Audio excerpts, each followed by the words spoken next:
ગુજરાતની અંદર સૌથી ચર્ચાસ્પદ કોઈ મુદ્દો છેલ્લા એકાદ દોઢ મહિનાની અંદર રહ્યો હોય તો અમરેલીની અંદર સર્જાયેલો એ લેટર કાંડ. અમરેલીનો લેટર કાંડ હજુ શાંત માંડ ધીમે ધીમે પડી રહ્યો છે.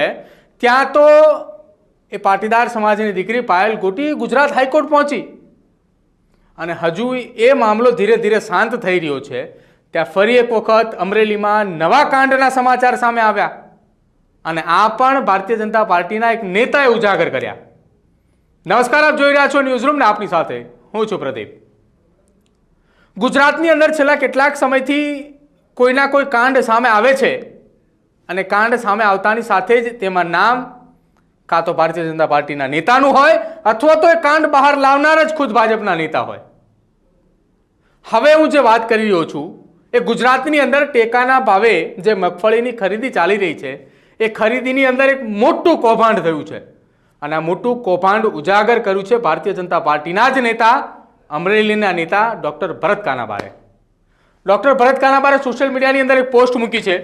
આ પોસ્ટની અંદર ડૉક્ટર ભરત કાનાબારે એવું લખ્યું છે કે આ વર્ષે ગુજરાત સરકારે મગફળી માટે નક્કી કરેલ ટેકાના ભાવ અને બજાર ભાવ વચ્ચે 250 થી 350 રૂપિયા જેટલો તફાવત હતો. શરૂઆતની અંદર પહેલી જ લાઇનમાં તેને મેં કહ્યું છે કે ટેકાના ભાવની અંદર જે ખરીદી કરવાની હતી તેમાં અને સાથે બજાર કિંમતની અંદર 250 થી 350 એટલે કે લગભગ એ 350 એટલે કે એટલો ગેપ જે છે તે બજાર કિંમત અને ટેકાના ભાવની અંદર વચ્ચે હતો. હવે આ ભાવ ફેરફારનો ફાયદો લેવા માટે મોટા ભાગના માર્કેટ યાર્ડમાં વેપારીઓ, ખરીદી સાથે જોડાયેલ અધિકારીઓ અને વચેટિયાની ટોળકીઓ સક્રિય હતી. જેમણે મગફળીનું વાવેતર ના કર્યું હોય તેવા ખેડૂતોની જમીનના 7 બાર રજૂ કરી બજાર ભાવમાંથી નીચા ભાવે નબળી કક્ષાની સિંગ ખરીદી અને ટેકાના ભાવે ધાબળી દીધી. હવે અહીંયા જે આક્ષેપો કરવામાં આવ્યા છે એ સમજવા જેવી વાત અહીંયા એ ડૉક્ટર ભરત કાનાબારે લખી છે.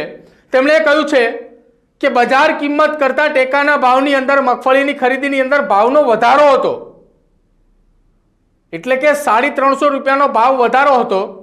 મગફળીની અંદર અલગ અલગ પ્રકારની મગફળી કે જેમાં ઝીણો દાણો, મોટો દાણો, એમાં નાની મગફળી જે છે તે સસ્તા ભાવની અંદરથી આ વેપારીઓએ, વચેટિયાઓએ બજારની અંદરથી ખરીદી લીધી. અને જે ખેડૂતોએ મગફળી નથી વાવી, જે ખેડૂતોને મગફળી સાથે કોઈ લેવા દેવા જ નથી, એવા ખેડૂતોના 7 બાર અને 8 બારના ઉતારાઓ લઈ તેમના નામે રજીસ્ટ્રેશન કરાવી અને સરકાર સાથે છેતરપિંડી કર્યા હોવાના આક્ષેપો લગાવ્યા છે કે એ સસ્તા ભાવની મગફળી એ ટેકાના ભાવેની અંદર તેમને વેચાણથી આપી.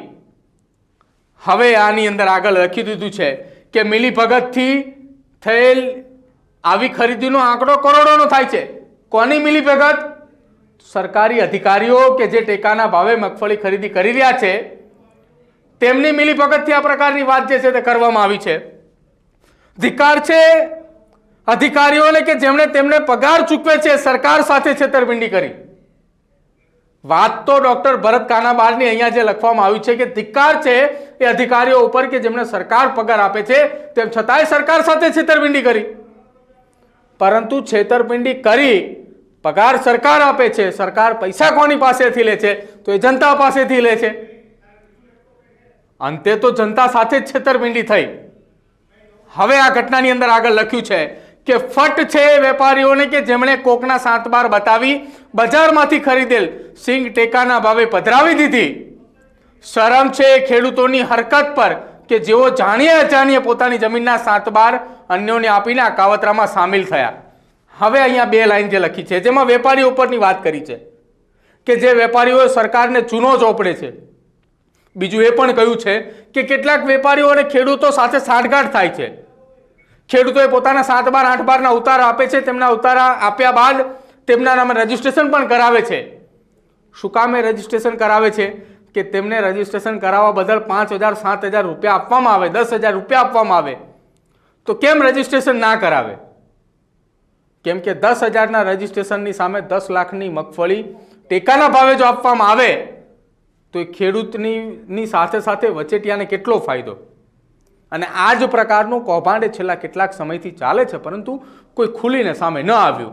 પરંતુ ડૉક્ટર ભરત કાનાબાર કે જેઓ એ આ જ પ્રકારની કોઈ પણ વાત હોય તેમના જિલ્લાની હોય અથવા ગુજરાતના કોઈ પણ ખૂણાની તેઓ સોશિયલ મીડિયા ઉપર ઉજાગર કરતા હોય છે અને ફરી એકવાર તેમને ટેકાના ભાવે ખરીદાતી આ મગફળીનું કૌભાંડ જે છે તેને લઈને આખી ચર્ચાએ સોશિયલ મીડિયા ઉપર મૂકી છે.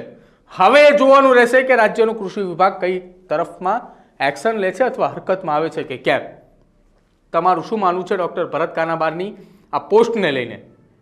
કેમ કે એ વચેટિયાઓના કારણે ખેડૂતોને પૂરતા ભાવ પણ નથી મળતા અને જે ખેડૂતોને મગફળી સાથે કોઈ લેવા દેવા જ નથી તેમના 7/12ના ઉતારા લઈને સરકાર સાથે છેતરપિંડી કરે છે. જો આવો કોઈ દાખલો તમારા ધ્યાન સુધી આવ્યો હોય અથવા તમને આ પ્રકારની કોઈ ઘટનાની જાણ થઈ હોય તો જરૂરથી અમારા કમેન્ટ સેક્શનની અંદર જણાવજો. અમે વાત પણ ઉજાગર કરીશું. જોતા રહેજો ન્યૂઝરૂમ. નમસ્કાર. શ્રી નંદન કુરિયર હવે લઈને આવ્યું છે એસટી પાર્સલ સર્વિસ. ગુજરાતના તમામ એસટી ડેપો ઉપર પાર્સલની અદ્યતન સુવિધા. શ્રી નંદન કુરિયર.